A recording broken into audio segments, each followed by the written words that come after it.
have something I think honestly is exciting to me. I think you guys might like it too. I have not one, not two, not three, not four, not five, but 6 YCS champions from this season in one call. And for the next hour, I'm going to be picking their brains. We're going to be going over some stories, travel stories, just like what it takes to become a champion, how they felt, everything. So I don't really want to take too long on the intro. We're just going to roll the video. Let's go. All right, guys, what I have here for you today is a video with 6 YCS champions from the 2022 season. I don't really think this amount of people have been just in one interview to talk about this with you guys, but I have a series of questions that I've been having on my head that I want to get out to everybody else. So for starters, we're going to start with who won the first event back. You know, we had COVID.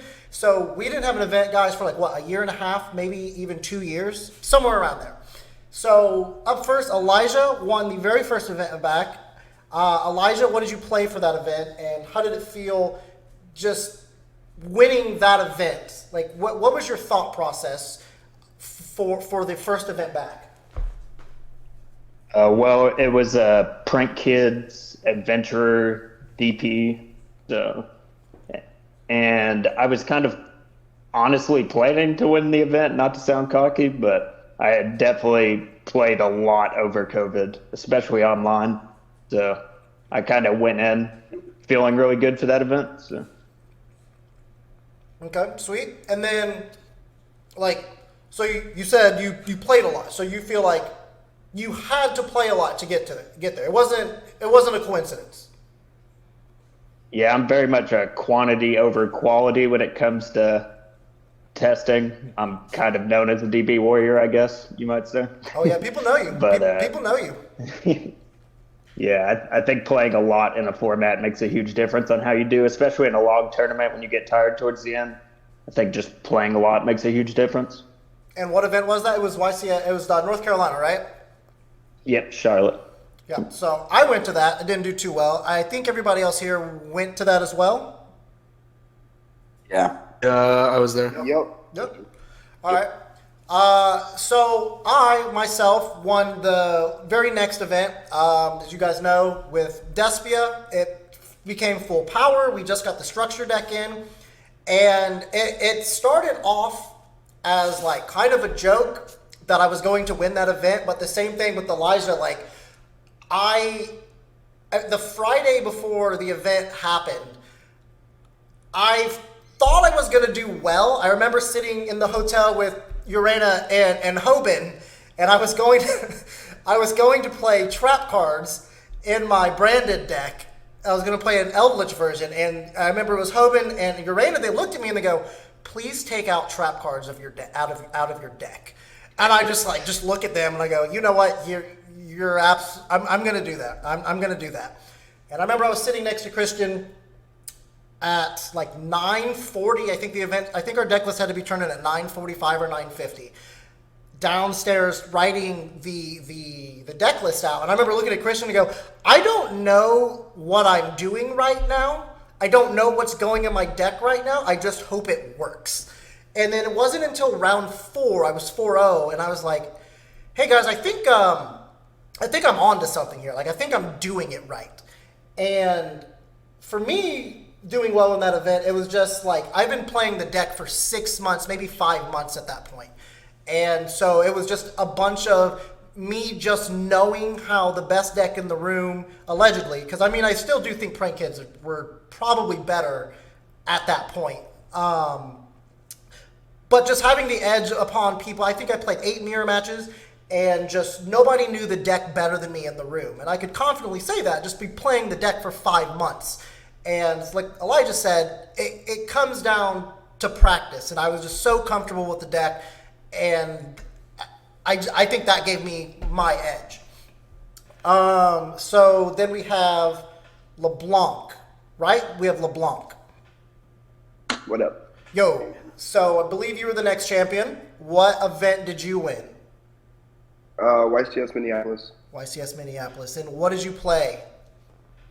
I played Tier, Sprite, Nimbles. Spear.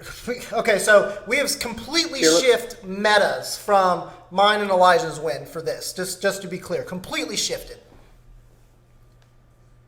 Yeah. I played a lot of cards, honestly. And this wasn't your first win. Everybody knows that. This is your fourth win. But we want to focus on like what did it this year? How did you feel this year? Because you were topping left and right too. I think you were in top 4 of Guadalajara. Yeah, I lost in top 4 at Guadalajara with Christian actually, but this year felt like after I won, it felt insane. Like it felt like all the grinding was worth it, but it just made me like more motivated for next year. Because I feel like I slacked a couple events this year. Like nationals, didn't really try because there was no worlds, so I was like whatever. But there was definitely tournaments I could have done better at. You know, when you went into this, so you're a 4-time YCS champion. Your first win, were you a teenager or 12 or you were young? Yeah, I was 15. 15. So how do you feel? Do you remember how you felt when you were 15 winning your first event? Like how does it compare to like, this is our first year back of playing. So like how did it feel for you in comparison? I feel like it was a similar feeling because like a lot of my friends were at the event this year. And back in 2012, it was like an hour from my house. So all my friends were also there that year. So it kind of felt similar to that. And then my favorite question for this is going to be like, what do you think you did to prepare for this event different than anybody else in that room? Because like at the beginning of every event, we have a winner and nobody knows who it is, but somebody put in more work than everybody. And like, what did you do to put in that work? Probably breaking my leg. Like, no, I didn't break it, but like, yeah, I messed up my leg. All right. So when someone says don't break a leg, you're like, okay, bet. Yeah. No, that was probably the best thing for me. Like they put me in the same spot all weekend. I was feeling nice.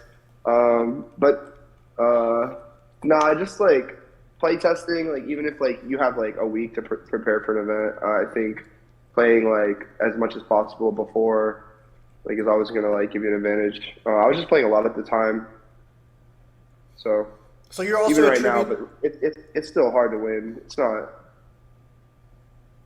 It is hard to win, yeah. I mean, because there's only one person can win, and we've had maybe like 250 or 300 events, so there's only like 300 different champions. So like it's not easy to win regardless. But when you're testing with people, a good question I need to ask is like, how do you test? Like we have different areas of testing. People want to play to win. People want to play to lose. People want to play open-handed to see like what the different combo routes could be. Or like if I got to make a decision for here, what could you have to stop that? Like there's so many factors. So like, how do you test with the people you test with? I test mainly like in person a lot of the time. Sometimes remote duel. Sometimes I'll watch some DV, but I prefer to play like in person.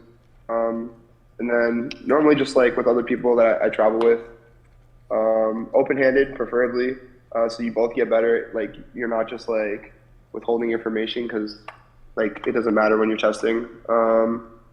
Yeah. All right, sweet, thank you. And then I believe we're up on Hani now. The boy, the myth, how's it going? The myth, the legend. All right, I'm gonna interject here real quick because Hani's win for me personally was so funny because during COVID, he single-handedly kept like the competitive scene alive for the game with luxury gaming. Like he just put out tournament after tournament after tournament, and like without him just taking that initiative to do things for the community, we had nothing. We just legitimately had nothing. And then to see somebody who is now a 2-time YCS champion, who won a 3v3, and then he won a solo one, it's just like, wow, this dude literally put this game on his back for the last year and a half, 2 years, and here he is. He just like been traveling with him since seeing him in Bogota and Guadalajara, being just unfairly treated in the events, and just it's just so crazy that you see him on stage get that win. Like, how did that feel for you? It felt amazing, honestly, because I was traveling, all year long and trying to get a solo win for the longest, and I finally got one. So, yeah, it felt great. And I mean, we're gonna hear from Jesse here next, but like the finals opponent was Jesse Cotton, and it's just like you didn't just win an event, you beat the final boss at the event. Like, I know you and Jesse are friends. It's like how like. But Jesse's insane. He won the next event. So. He is insane. He is He's insane. the LeBron James of the game. LeBron James? You could even LeBron. I'd give him Steph Curry, but this kid shoots. But what do you? It's a big deal. You left luxury, the team, the brand that you either started yourself or had help starting, and you left that recently, and right after you just win an event. Do you think that had anything to do, like being your own solo agent? Essentially, but luxury just won the last 2 events. So what's up? Luxury just won the last 2 events, though. So hey, yo, okay. Team got better. Is that what you're saying? I'm teasing Honey, not. No, luxury's insane. I mean, what can I say? I assembled it myself. So Oh my. can't say we're not crazy insane, right? now. Oh goodness. So yeah, I'm no surprise to see luxury doing well because I'm the one that helped create it. So yeah, I mean, I was not expecting anything less. Same thing as for the event. I had to play 2 luxury opponents, Cody Angelo and Jesse, but unfortunately I got knocked out of Costa Rica. So we'll see next event. Maybe there's your Source child. Gaming.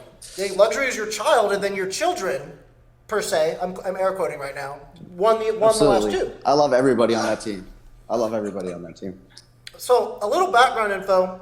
I want Hani to tell this story because when Hani tells, I love Hani listening to him telling stories. It's crazy. Hani, how did we meet? And like we're friends now. How did we meet, Hani? We were playing at an ARG, and you were like, "Man, what happens if I just throw your extra deck?" And my response is, "If you throw my extra deck, I'll throw your main deck." And surely enough, Chris throws my extra deck. And then I have to just throw his main deck. He just left me no This sounds choice. crazy. So then I just throw his main deck. And yeah, that's how we met. That's And how we I were met Chris friends James. after that. Yeah, yep. No hard feelings. That was crazy. That was actually insane. And He knew then, the extra deck was worth as much as the main deck, so he had to throw equal value. and then to top it Yeah, off, I was like, I'm pretty sure Hani 2-0'd me. I'm pretty sure he 2-0'd yeah, oh me. yeah. It was bad, bro. Like, it was bad. Somebody picked up my extra deck. You had to go. You went on the floor. You started picking up your deck. You sat back down, and then I just 2-0'd you, and that was it. It was awful. I felt so bad. It was very humbling, honestly. The pity. Because the next time Hani and I played, it was at a PPG. And you knocked me out of top 8. And I don't remember. Yeah, I'm and pretty sure you 2-0'd me there too. Do you remember? Yeah, do you remember you were outside and you were talking about, oh, you're about to win this PPG. You were saying you would play for any amount, and we get to play in top 8, and I'm like, yo, I'll play you for $2,000. I'll put $2,000 on top of this match. And you were like, nah. And I 2-0'd you. I was sick. Hey, I'm a pretty smart man. You were And talking that was all that was not a winning bet. Snack, man. But guess what? You know what was insane? You were playing Despia at the moment. So I was playing Despia. yeah, that's crazy. I think that's insane. And then you only won like a couple events later. I mean, we were in the same hotel room for We were in that the event. same That was hotel crazy. room, and that was just crazy. It was just crazy. All right, so moving on to the I don't even know what to call this guy, honestly. Jesse Cotton. So I'm not really particularly. Who's talking right now? Explain yourself. Yeah, that's what I thought. It's always G. Anyway, I'm not particularly too close. What? It wasn't even me. Yeah, well, I honestly figured it would be. I figured it would be. He just can't wait. I like that. All right, real back. So Jesse, him and I are not particularly friends. I've never traveled with him. In his direct friend group, I'm not really too liked, but however, one thing I like about Jesse is I got to sit next to him at Nationals the whole day, with all 6 of my rounds before I dropped with a 2-0 record to start with, by the way. Mine wasn't much better. Don't worry.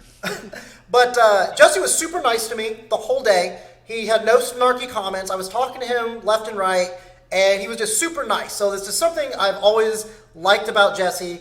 I don't even know how much this guy plays. I personally think if I knew nothing about Jesse, I would literally think this guy does nothing but play this game.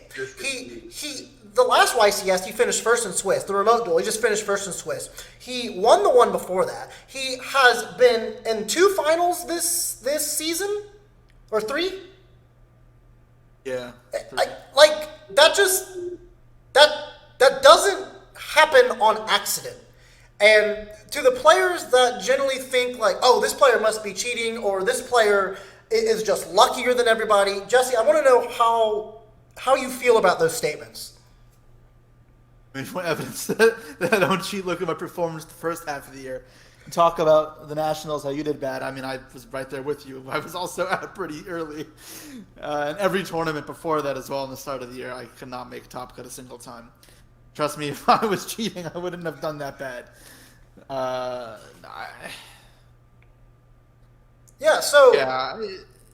shift here was we have switched to a pretty tier 0 format, no pun intended. And you're the person I want to talk to the most about this, because since this archetype has been released and we've been doing stuff with this, you're just constantly in top cut. There are so many lines of play that you can make with this deck. It's unfathomable. But something that I feel like you do really well is whenever you see your opponent mill cards and whenever you mill your opponent's cards, for some reason I think in my head you see every line of play that they can possibly make at that point, and then register what you currently have and are able to make the correct counter plays just almost immediately. Am I close here? Like, how do you feel playing the mirror match? What's your edge? What's your competitive edge? When you're going to do well at a tournament, then yeah, you should know what your opponent can do and what you can do. Both players' capabilities is going to give you a huge edge. And there's a lot more complications or complexities to tier that may make it a bit of a higher skill ceiling.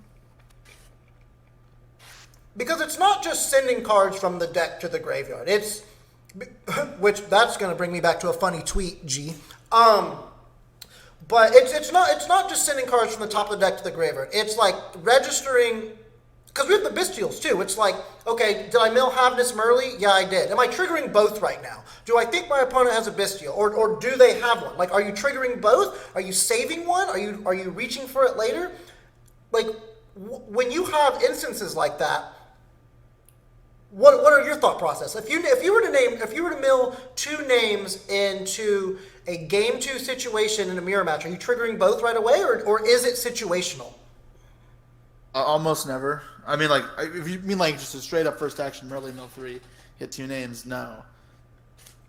Right, and there's. I mean, that's part of like being comfortable with the format. So you're gonna have different formats where you just know that format. So this format, I'm just very comfortable and aware of interactions. Like, I know that if I do that, they shouldn't bestial there, and they just bestial later on the 3rd tier name, and then the only fusion you got to make was Kakalos, and assuming you sent it off, ending on a field with no fusions, so you don't get to make the Mudragon, which gives you better access to color, and you also can't make Rakalos, which helps a lot to stop them from like making a Zeus play. Then it also means you're never even getting a Garura draw. So your actual power level decreases, and they don't have to do anything. You don't want to do that.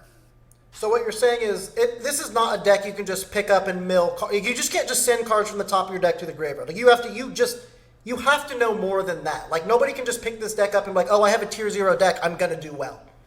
Most decks are like that, right? So if you play a tier 0 deck and you're playing against players who are playing like, not good decks, then you don't actually really need to know what you're doing that well. You just need to know what the effects are. And you will probably do fine. But when you're playing against people who are on an equal footing deck-wise, then their player is favored, yes. That's not new, though. Right. And I think a lot of players get that misconception because I'm on Twitter a lot and you just see a bunch of people, oh, they're complaining, oh, a tier 0 format, this or that. The game's more fun if I could play my rogue deck and it be competitive. And personally, I don't agree with that. There's nothing fun about having to side for 15 decks. There's nothing fun about that. How do you feel about that? I'm not a fan of the extra layer of variance it adds. When you're trying to prep for a tournament, like you're dealing with the variance of your hands and your opponent's hands, but if you're also dealing with the variance of what matchups you play against, it could just be frustrating. Like if you just don't prepare for Flu at an event because there's 4 other decks in the meta in an early part of the year. Flu is not as common, so you say, okay, I'll ignore it. I don't really space the side decks to give it proper attention.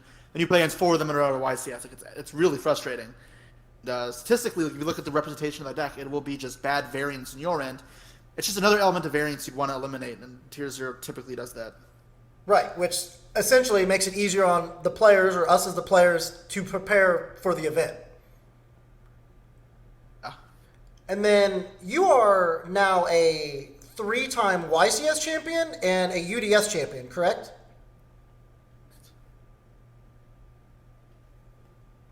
Question mark? Yeah, correct. Sorry. Okay, cool. My bad. So when did you win your first event? London 2017. 2017. So 5 years ago. So you're still winning events. How did winning this event compare to winning your first event? It was way more impactful the first time because it's like it's a new experience, new feeling. So that's surprising. That's very surprising because, I mean, I'm not you. It's just you were just so close to just winning multiple events this season after not being able to break into top cut for the first part of the season. And you get another one and you still feel like your first event was like, this is the best feeling? I mean, yeah, it shouldn't be that surprising because once you're more familiar with that feeling, it's not as novel. I mean, it still was a great feeling, but first time stands out more. Didn't have a reputation behind me like I did, and it's a lot more honest. I know I had it in me. It was something I was going to see if I did, but I wasn't sure. Right, okay. Then, that checks out. That makes sense. And then as a UDS champion, you get a 2-round bye almost indefinitely. I don't know if it has a time cap or like 10 years or something, but as of right now, in 2025. 2025. Okay, so you get a 2-round bye at the beginning of every YCS, or is it also Nationals? I'm sorry, I didn't hear that.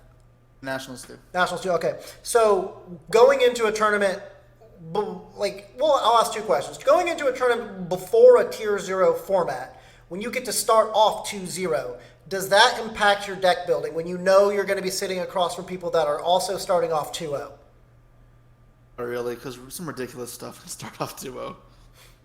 That's true. Nothing's worse than preparing for an event and then you just got to play against some trains that main triple skill drain or just something crazy. You sat next to me when I lost to Speedroids. Yes, oh my god, dude, no, 4, that guy 3-0, like that guy was also.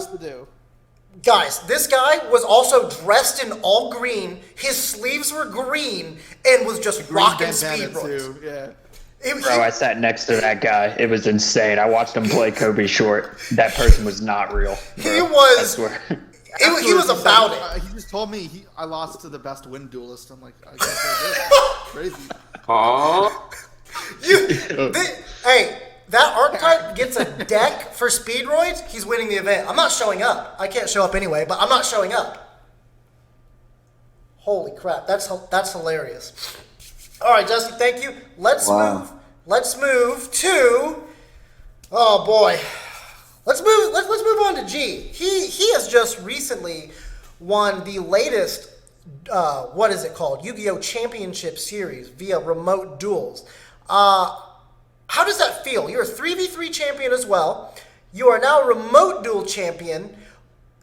What's next for you? Wait, what can't you do? You've been in top cut like every single event this year except maybe 3. 2. 2. Oh my bad. Hey, scratch the. I will not be editing that out. That's fine. 2. Sorry, sir. So And I also heard you didn't plan on even playing in the remote duel. Nothing's worse than just losing to someone who was like, I guess I have nothing better to do today. Yeah, I mean, it feels really great. It felt really great winning. Obviously, it's not the same as winning IRL when you have like a crowd of people and stuff, but still felt really great. We had like a Discord call. We had like 30 people in there, and they were all like popping off. But it felt really good. Yeah, we don't really hear much. We don't really hear much about like remote duel champions, like the after party celebration. Because with Hani's, for one, recorded everywhere, put on everywhere. The relief on his face, holding up the trophy, it was there. You won, and it's like, I did it, and it's just nobody's there to celebrate. Like the IRL events, We saw him with his face cam on dancing around a bit. he was doing some stupid dance. You know he was some TikTok dance. It felt really good. I had some friends come IRL. I had them come, even though it was like super late, it was like 11 or 12. Some friends came and partied a little bit. It's pretty nice. Your experience with the remote duels, like, how would you play in another one? Yeah. I think more people should play in them. I don't see why you wouldn't. It went pretty smooth besides the finals. No, stop. That's the craziest thing I've ever heard. It ran so slow, and it Alright, did. this was the entire time. It was the longest tournament I've ever had to play in. Like, it ended at like. Something to do That between was rounds, crazy. otherwise you were gonna want to That was crazy, dude. There's no way you just said It did that. not go smooth at all. It was not smooth at all. He's like, I mean, like, if I didn't win, it wouldn't have been worth it, but like, it's fine. Dude, when I was X2, I was considering just dropping. I'm like, do I just drop? Like, I don't enjoy it when a tournament ends at 2:30 a.m. on the day one. Like, Yeah, day one ended at like 1:30 for me, I think, 2 o'clock. And then day two, I didn't win until it was like 10:30. So that was just like almost like 22 hours of dueling in 2 days. It's kind of crazy. Well, at least you didn't miss your flight. That's true. So, That's like the good part about it, I guess. Monday morning, I'm sleeping in my own bed, so. the other plus side of this was like, for remote duels, you're at home, you can eat your own food, you can go to your own bathroom, there's no lines to the bathroom, you're not paying $15 for a hot dog. So, okay, if you did not win, would you say the event was worth it, even though you spent, like, let's say you lost in the finals, you spent 22 hours dueling. The difference between it being worth it and not worth it, your experience, was it winning? Like, would it have been worth it if you got second? Yeah, like I would still go to every YCS. If I got second, like at a YCS, any YCS, I'd still go to it. So I don't think like the place really matters because we're not playing for the prizes, right? We're playing for like the glory because we like the game. So I'll interject a second. Like, I think when you're playing these, it's important to have something to do between rounds, whether it be in a call with friends or like work. If you don't have anything to do between rounds, it'll suck bad. True, yeah. So I played in the first remote duel YCS, and that's what it was. We just had to hop into Discord call after the round, and like that's just all we got. And like it was not because it was the one it was like in January or something. So it was kind of nice because like thanks Konami for handing us this possibility. And I understand why Konami does it or are continuing to do it because there's no overhead fees. So like they don't have to pay a venue fee, and they're still collecting your entry. So it's just insane profit for them, an insane amount of profit for them. I don't think they do it for the profit. I think they do it for the players that are out of country. Like there's players that play from like South Africa, from the Middle East. Like I know that there's players playing from those regions, and those are the only events they have because they can't travel to any other events. That just makes it so crazy then to base it in California. It's the time. Isn't that grossest. isn't that crazy? But like I think like I don't see any other reason why. And like I've played a few people this weekend. I always talk to my opponents, and they pretty much said like they just don't feel comfortable playing like IRL. Like there's people that just don't feel comfortable playing IRL. There was one person I dueled that was like, yeah man, I only play remote duels. Like he feels embarrassed playing the game like outside like his house. So there's just people like that as well. So that sounds like, I mean, that's what it is. There's like I guess like a community for it. I'll interject on that because I don't know how close you guys have been with Konami reps, etc. But you know, whenever my locals back in Indiana got started, I was kind of like hand and foot. I think that's the expression. with the owner, and he ended up partnering with Robert Wakeland, who was the highest level judge in North America. And I would go to judge dinners, etc., with them when we were traveling. And I can tell you for sure, 100%, that it is exactly just for pure profit. That's why they do these events. It's the craziest thing if you sit down with the actual Konami reps and listen to them talk about the game. Or TOs when they're putting on an event. It's all numbers. It's all profit. Like, it would be, hey, how many people signed up? Hey, I need you to announce these Winamats. Hey, I need you to do that. It's all about profit. And it's so crazy to me because, like, we don't care, because for competitive players, we're just like, we want to play. We want to win. We want to try to win. We just want to do it. So it's kind of like a happy medium. Like, it's a company, it's $1 billion company or whatever. I don't know how much it is, but I know they got a lot of money. They want to make more money. They give us a game. They give us a game so we can travel to play at, to compete, to be competitive, and we're not going to stop playing just because they're making a profit. So, I just can't agree with you on that one there, my big boy Hani.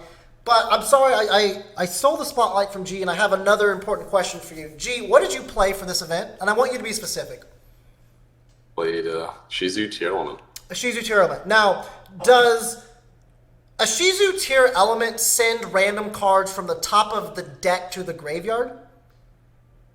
Yes. Okay. And trapped. So G, I believe maybe 3 months ago you had a tweet, and it's crazy to me now that you said this. Can you refresh my memory of kind of like what you said in this tweet? I think you know. Just. Right. So before I even get into the tweet, this was before Guru, like before I even tested with Guru, because Guru is a TCG exclusive, and I think the deck without Guru is way trying to worse. make excuses. It's I'm just saying, if you want to play me with tier element It's okay to be against, wrong sometimes. You were wrong. I'm just saying, Gunther is wrong. Look. Tier was the best deck since release. I'm Maybe- just saying. Alright, Gunther, Sprite. you're absolutely Just say wrong. You were wrong. all right, I'll play Absolutely Sprite. wrong. It was I'll wrong play too. Sprite. I also said it wasn't good. All right, like I'll play Sprite, and you play tier element with that Guru. I'm pretty sure Sprite's better. Guru is such an Oh my important. God. You think Garura is the Gunther, defining card? Gunther, please. Guru is a Please, huge point. Gunther, Save faith, please. save faith here, please. Just Gunther, please. There's just no way you No, believe you're this. right. No, I agree. I agree. my Guru is God. important as hell. Yeah, you need Bro, Guru. Elijah. Stop Yes, getting Elijah, into yes. this Stop nonsense. egging him on. Please. Elijah, we need this. No.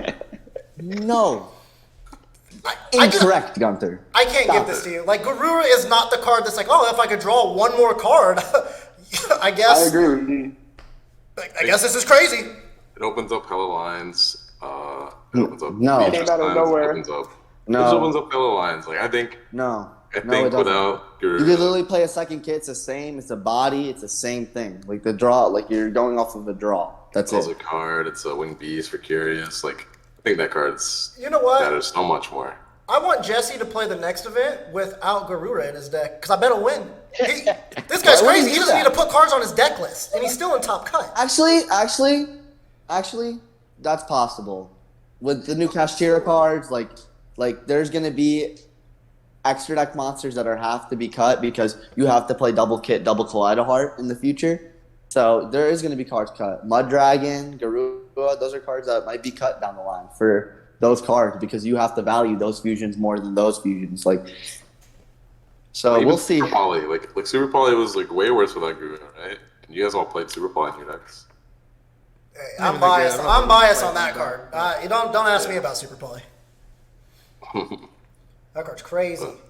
I had to Yeah. little inside information. I had to have Patrick Hoban convince me at Bogota to put that card on my deck, and this is what it took. He looks at me and goes, "I don't know. The card was at 3 when I won an event. That card's never not going to be in my deck." So I put 2 in my deck, and it won me the event. And I was like, "Wow, this guy." Why didn't you put 3 in your deck? Well, I put 3 in my deck the next weekend, and I actually beat Hoban on the bubble to go into top 32 because of Super Poly. And I was like, Wow. when this guy talks, he's spitting facts. That's crazy. Yeah, I know. So Put Chris's deck together too. He's the nuts. he's something. That's for damn sure. That guy is like, nobody's gonna forget that guy. So let's circle He's back. fans. Let's circle back to Elijah. Elijah, This is actually a crazy interaction that I had with Elijah, because Elijah and I weren't like super close either, but we would see each other at events. Like he lived in Kentucky, I lived in Indiana, so every Midwest event, every Midwest regional, we'd always see each other there. And the first regional back, I believe, it was a 10-round regional in Indiana. It was like 600 people. I was like, that's not super heard of. 9 rounds is pretty realistic. Upper 400, lower 500 people. But I had to play Elijah. And I absolutely bodied this guy. And like before this, I have never really had a conversation with Elijah. Elijah, stop. And I destroyed him. I picked my cards up and I was like, what is this guy doing here? And no, listen, like I'm giving you my honest thought process, because then we had a PPG. We had a PPG. we had a PPG the next weekend or the 2 weekends after, and Elijah you're not was real sometimes. Elijah was in the finals or something. Elijah was doing well, and I remember looking at Charlie and I go, how is Elijah up here? This kid is ass. And I remember saying that. Elijah turns around and looks at me. And Elijah just turns around and looks at me, and I'm just like, what? Doesn't say anything. The next week we had the YCS, he wins, and I'm like, huh? That's what's that? Isn't that so you're saying something? your ass, Chris? I was like, wow, that's some crazy. That's he did it. That's a good one. That's a good one to win. Yeah, he did it. But I'm segueing into this because it wasn't a fluke, because you changed decks to Marincess and also got into top 4 of our quote unquote nationals. Like you were not just a one-hit wonder. You consistently played. You got good over COVID. You got really good over COVID. You won the first event back, and you weaseled your way into top 4 with, I mean, essentially like a sleeper deck, I guess. At the time, I really did think the deck was good. I was going to play that or Despia, and obviously I played Despia. That was whatever. But like, you made top 4 with that deck, so it wasn't a fluke. You did your job. Like, what other? And you haven't been to any other YCSs, have you? I went to Hartford. Okay, so you batted 2 for 3. Lost out there. You batted 2 for 3, just coming fresh off of COVID, which. That's impressive. That's really good. I mean, 2 for 3 is good, and 2 for 3 is good in this game. If you go to 3 events a year and you win one and you get top 4 of the other, I'm taking that every day. So what I'm basically getting at is, how do you feel knowing that you just weren't a one-hit wonder? Like, and what's next?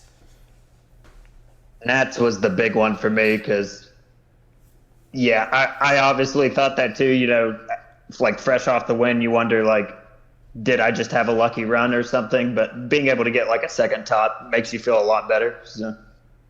Yeah, it's huge. And then going back to your YCS Prank Kids, I heard you and Clifton were working on the deck together. Was that right? It was pretty much Clifton's deck, because I switched to Prank Kids and I asked him for a list because he had been playing it and he's insane. So I just kind of copied his homework and then changed it some through testing. And it's just crazy. Sometimes you just put the right deck in like a competent player's hand, and that's really all it takes sometimes. And obviously with the hours of practice. So okay, good to know. Like, but what's next? Do you try to stay in the States for events? Are you trying to get out of the country? Have you ever played in a YCS that wasn't located in America? I have not, but I am working on getting my passport right now. I definitely want to start traveling. I think it's in my future for sure. Sweet. I think everybody loves to hear that, because you are the most genuine, nicest person on the dueling book, and everybody loves interacting with you. Oh, God. Not like this. Oh, do you not agree? We won't even get into it, because I know from the bottom of my heart, if I were to play you, we would have a great match, and it would be just full of friendly banter. All right, so don't drink and play DB. That's all I'm saying. I'll play DB. All right. All right. So for me, for example, coming off the Bogota win, the very next weekend we had Guadalajara, so I had back down there for me.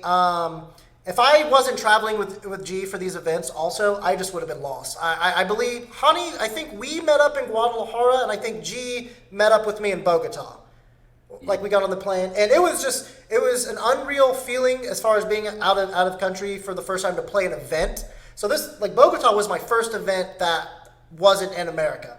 And people generally ask, like, hey, how was the language barrier? And when it comes to card games, like, regardless if the card is in English or Spanish or German, like, they do the same thing. So it kind of more came to me, it was like, my opponent will tell me, like, chain link 1, chain 2. Like, it's very simple communication. There's really not that big of language barriers.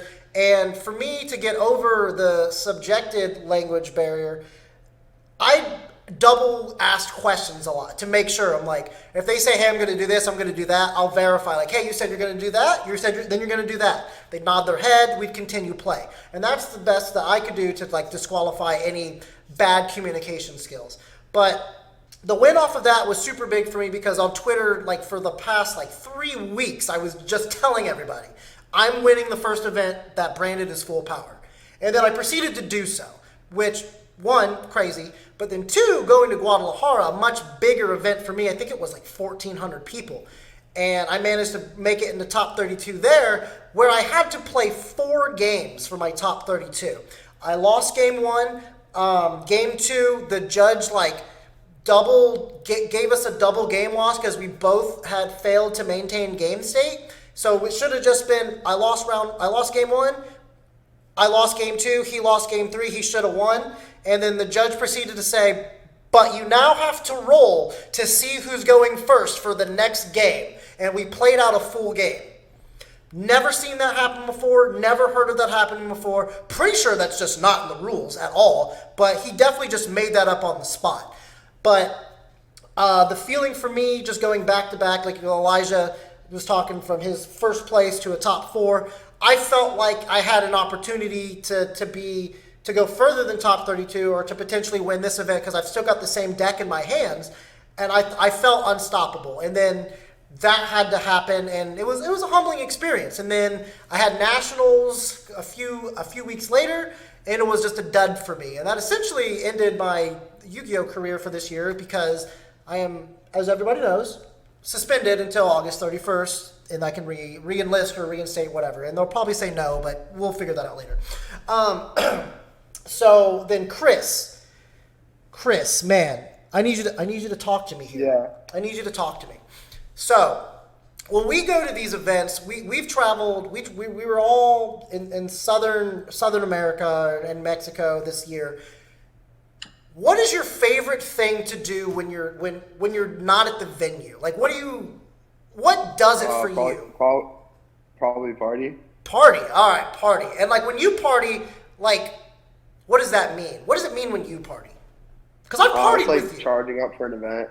I think it, like, gives me, like, power, you know, like energy. I'm pretty sure I do better at events where I party more, but I mean, Yeah. Like playtesting the day before is nice. Well, yeah, playtesting, yeah, that's cool too. yeah, super nice. Yeah, playtesting, partying, all that, you know. Like, I'll play Yu-Gi-Oh!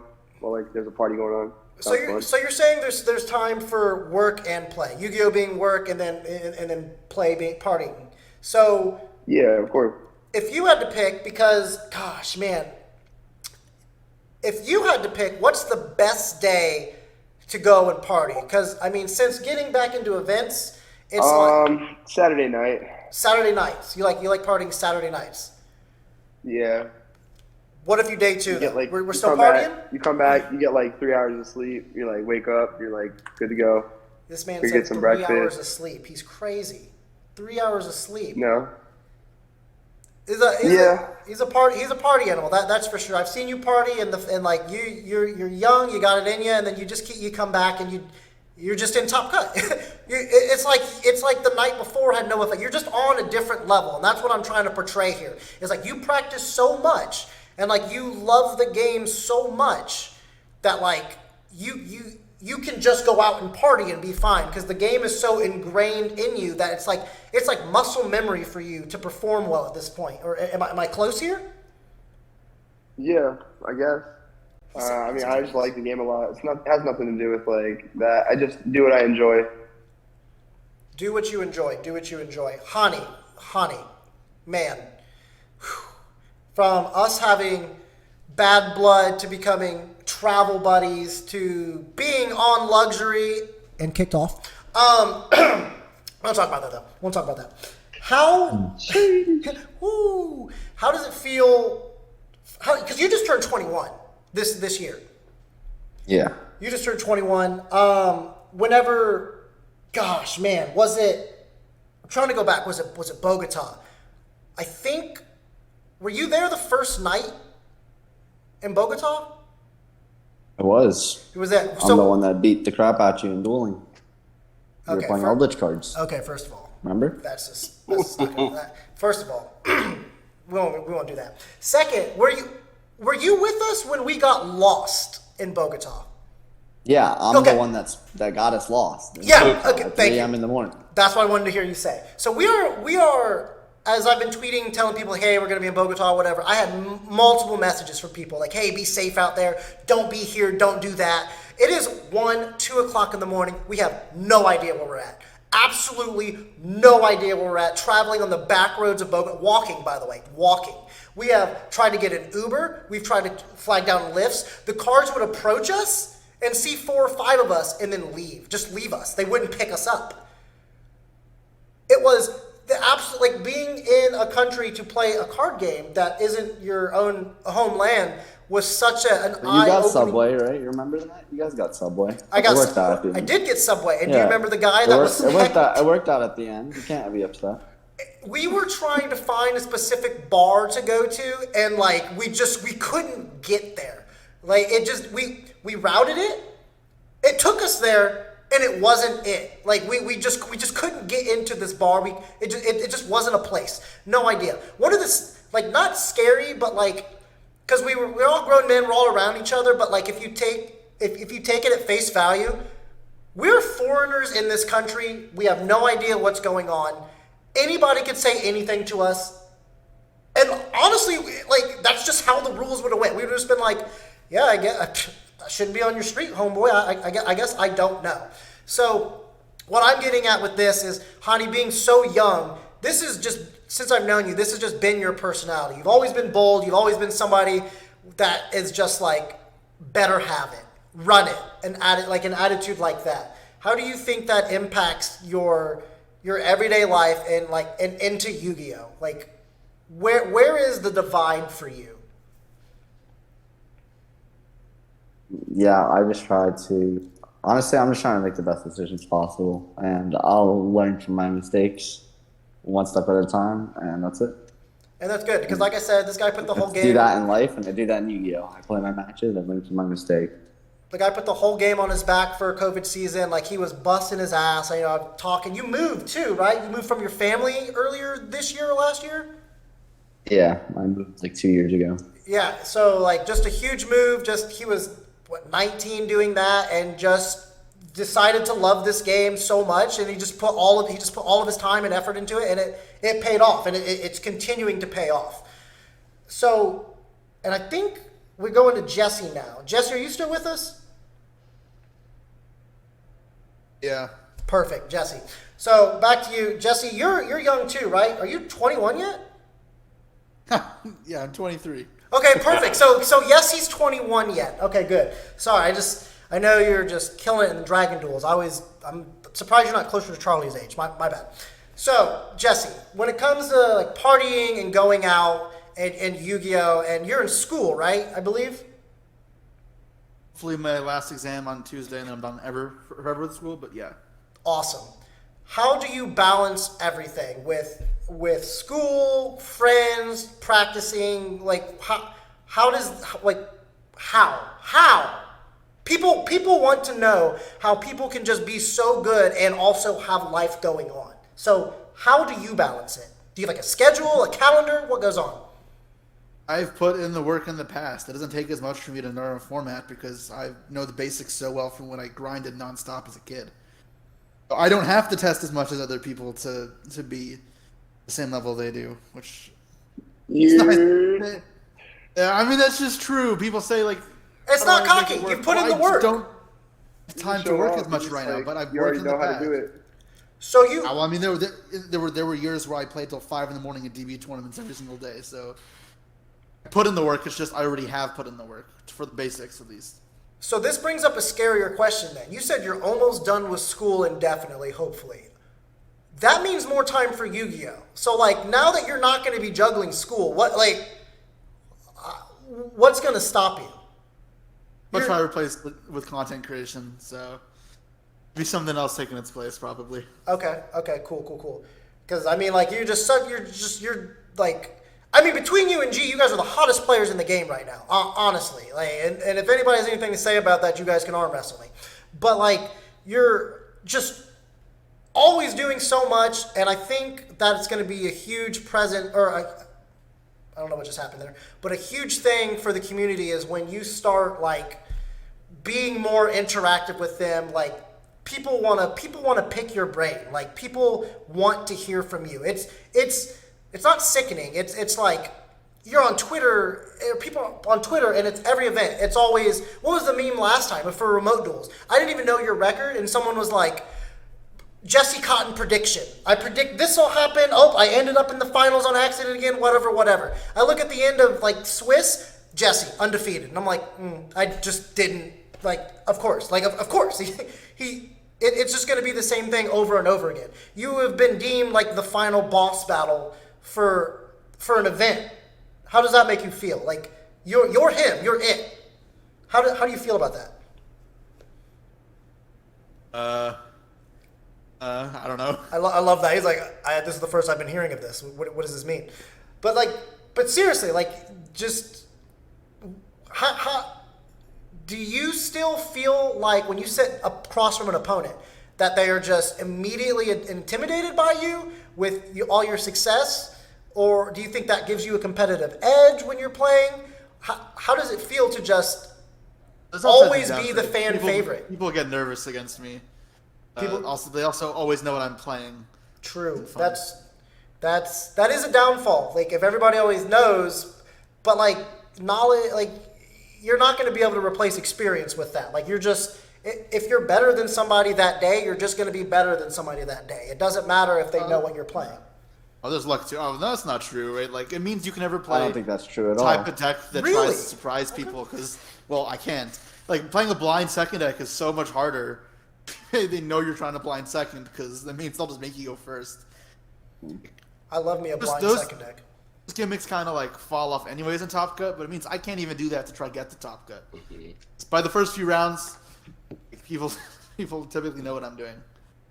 So would you say, because that's not something that a lot of people have to deal with. So like, would you say that's an unfair advantage, or would you say that's kind of like, are we playing devil's advocate here? Like, how do you feel about As that? I said, it's a strict disadvantage, but like the other side to it is being more notable.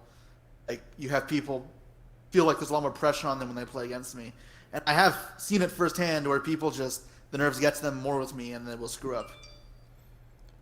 And that's kind of a big breakaway too. Is just being a consistent player who's played this game religiously since you were a teenager, I'm assuming.